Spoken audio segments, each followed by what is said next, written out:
पुष्पा 2 ने कामयाबी के नए रिकॉर्ड्स बनाए हैं और इसीलिए वो ऐसे मुकाम पर पहुंच गई है जहां पर इससे पहले भारतीय सिनेमा की गिनी चुनी फिल्में शामिल हैं। मतलब 20 फिल्में भी नहीं है टोटल। आखिर ये कौन सी फिल्में हैं जिनको टाइटल मिला है highest grossing film of India का? चलिए शुरुआत करते हैं। इस लिस्ट में पहला नाम है किस्मत का, जो 1943 के अंदर आई थी। ज्ञान मुखर्जी इसके डायरेक्टर थे, अशोक कुमार इसके एक्टर थे। और सबसे खास बात यह कि ये ऐसी फिल्म थी जिसके अंदर हीरो जो है वो चोर उचक्का था, मतलब जेब काटता था। उस समय के हिसाब से बहुत बड़ी बात थी। इस फिल्म के अंदर जो हीरोइन की बहन है बेसिकली शादी से पहले प्रेग्नेंट दिखाया गया था। उस समय के हिसाब से वो भी बहुत अलग चीज थी। यार ये क्या हो गया, क्या हो गया। इसके अलावा इस फिल्म की सबसे बड़ी यूएसपी उस समय का गाना दूर हटो है दुनिया वालों ये हिंदुस्तान हमारा है, जो आज भी समारोह के अंदर आपको गाया हुआ बजता हुआ नजर आ जाएगा। कवि प्रदीप की रचना।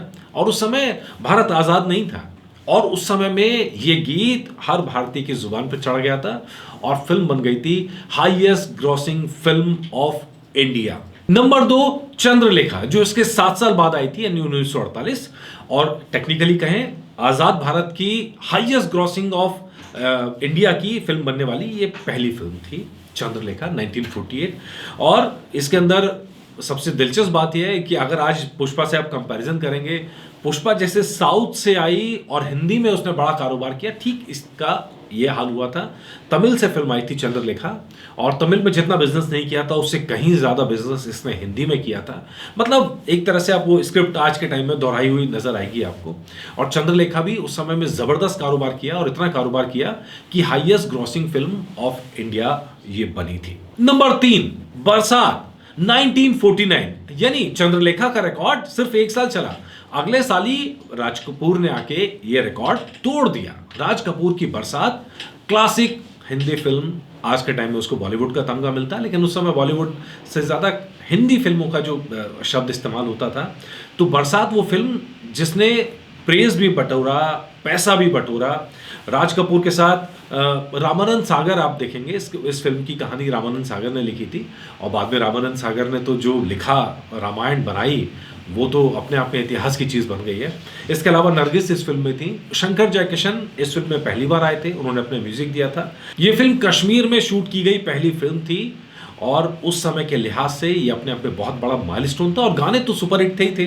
पुरानी फिल्में आप जितनी भी याद करेंगे आपको गाने खूब याद आएंगे। और वैसी ही एक ये फिल्म जिसने टाइटल जीता highest grossing film of India का। नंबर 4 पर है आन फिल्म, जो 1952 में आई थी। यानी बरसात का रिकॉर्ड 3 साल चला खाली, उसके बाद आन फिल्म ने आके ये रिकॉर्ड तोड़ दिया। महबूब खान इस फिल्म के डायरेक्टर थे। दिलीप कुमार, निम्मी नादिरा इस फिल्म में लीड एक्टर्स थे। इसके अलावा सबसे बड़ी खास बात ये उस समय की बड़ा इस समय चर्चा था कि इस फिल्म का पूरा म्यूजिक जो है वो लंदन में जाकर रिकॉर्ड किया गया था और उसको भारतीय फिल्मों में इस्तेमाल किया गया था। नंबर 5 राज कपूर की फिल्म श्री 420 1955, यानी 3 साल लगे इस फिल्म को पिछली फिल्म का रिकॉर्ड तोड़ने में और नया रिकॉर्ड कायम करने में। और ये भी फिल्म राज कपूर की क्लासिक फिल्म, और ऐसी क्लासिक फिल्म जिसकी देश दुनिया सब जगह तारीफ हुई। मेरा जूता है जापानी, आज भी अगर आप ये गाना याद आएगा तो राज कपूर ही याद आएंगे उसके अंदर।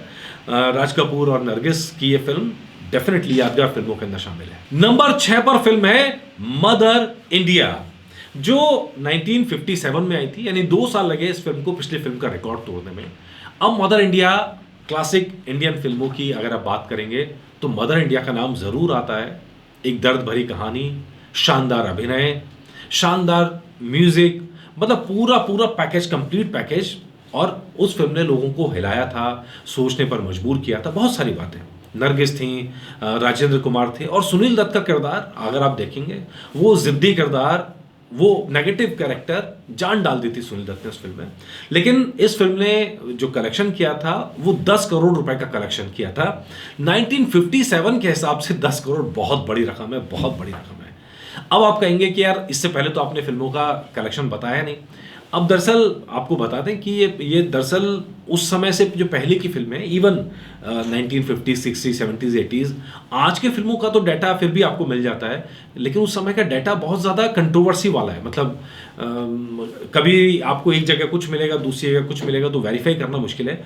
तो जहाँ से वेरिफिकेशन होती है वहाँ से हम आपके लिए डाटा लेकर आ रहे हैं, और मदर इंडिया इस लिस्ट में पहली फिल्म हमारी बनती है जिसको डाटा हम आपको दे रहे हैं 10 करोड़ का। इसके बाद एक और ऐतिहासिक फिल्म 1960 मुगले आजम, के आसिफ ने इस फिल्म को डायरेक्ट किया था।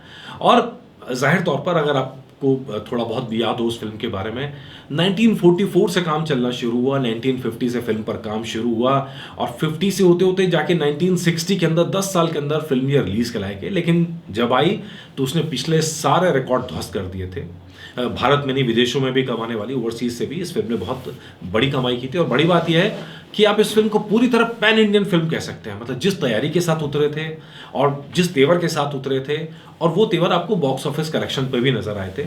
उस समय के हिसाब से 15 करोड़ फिल्म ने छापे थे, लेकिन अगेन उस समय फिल्म का जो प्राइस था वो भी करीब 1 करोड़ 1 रुपये के आसपास हुआ करता था, मात्र 1 रुपये के आसपास। और वो 1 रुपया आज के हिसाब से बहुत बड़ी रकम है। और उसके बाद भी लोगों को लाइन लगानी पड़ती थी, लाइन लगा लगा के फिल्म के टिकट्स ली गई थी।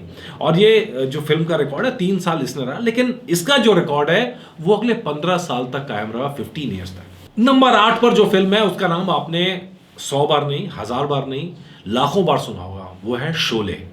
1975, धर्मेंद्र, अमिताभ बच्चन, संजीव कुमार और अपने गब्बर अमजद खान, ये जो क्लासिक मूवी बनी उस समय की, वो आज भी सबकी यादों में ताज़ा है। और न जाने कितनी बार इस फिल्म को देखा जा चुका है।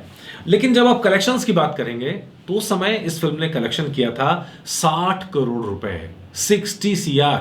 लेकिन फुटफॉल भी इस फिल्म ने इतने कमाए कि उसका रिकॉर्ड आज तक कोई तोड़ नहीं पाया, इतने ज़बरदस्त।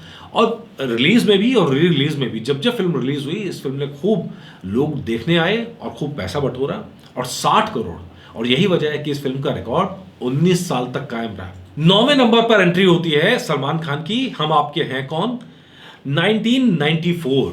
जी हाँ, शोले का रिकॉर्ड, जो सबसे ज्यादा ग्रॉसिंग कमाई करने वाली भारतीय फिल्म थी, उसका रिकॉर्ड तोड़ा हम आपके हैं कौन ने 1994 में।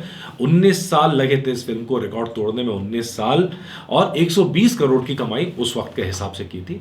हालांकि मैं अभी भी कह रहा हूं कि ये सारा डाटा जो है, मतलब उस समय का डाटा थोड़ा सा कंट्रोवर्शियल रहता है। मतलब बहुत ज़्यादा आधिकारिक पुष्टि हो पाना उस समय का मुश्किल होता है। लेकिन फिर भी जहाँ से मिलता है डाटा, जितना सही लगता है वो डाटा आपके सामने पेश करते हैं। और इसके बाद इस फिल्म का रिकॉर्ड तोड़ा था गदर ने साल 2001 में 140 करोड़ रुपए कमा के बॉक्स ऑफिस में। 7 साल लगे थे हम आपके हैं कौन का रिकॉर्ड तोड़ने में गदर को, और ये highest grossing film of India में 10वें नंबर पर है। मतलब उस क्रम में आप चलें तो 10वें नंबर पर है, और उस समय इसने सबसे बड़ा कारोबार किया था। जाहिर तौर पर उसकी याद ऐसी है कि गदर 2 आई, वो भी चली। 11वें नंबर पर फिल्म है गजनी। और ये गजनी हम सब जानते हैं साउथ में पहले बनी और बाद में हिंदी में बनी, और साउथ में भी उसने अच्छा कारोबार किया, और जब हिंदी में आई तो तहलका मचा दिया। मतलब वहां आपको हिंदी की ताकत पता चलती है कि हिंदी की मार्केट कितनी बड़ी है, चाहे चंद्रलेखा हो, चाहे पुष्पा हो, और चाहे गजनी हो। जब फिल्म हिंदी में पकड़ लेती है, हिंदी मार्केट पकड़ लेती है, तो बिजनेस बहुत बड़ा हो जाता है। 2008 में फिल्म आई, 160 करोड़ कमाए थे, और 7 साल लगे थे इसको पिछले फिल्म का रिकॉर्ड तोड़ने में। हालांकि अगली फिल्म इस फिल्म का रिकॉर्ड बहुत लंबा नहीं चला, सिर्फ 1 साल में इस फिल्म का रिकॉर्ड टूट गया था। और नंबर 12 पर हमारी है 3 इडियट्स, जो साल 2009 में आई थी।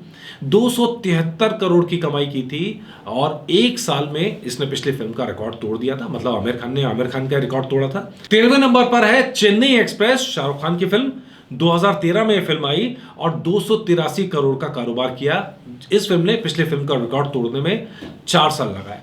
अच्छा, दिलचस्प ये था इस फिल्म की कहानी, साउथ प्लस नॉर्थ, इसी तरह का जो फिल्म का प्रेजेंटेशन था वो सब भी इसी तरह का था, और कहीं ना कहीं इससे फिल्म को बहुत फायदा हुआ। 14 नंबर पर है धूम 3। 2013 में यह फिल्म आई, 363 करोड़ का इस फिल्म ने कारोबार किया था।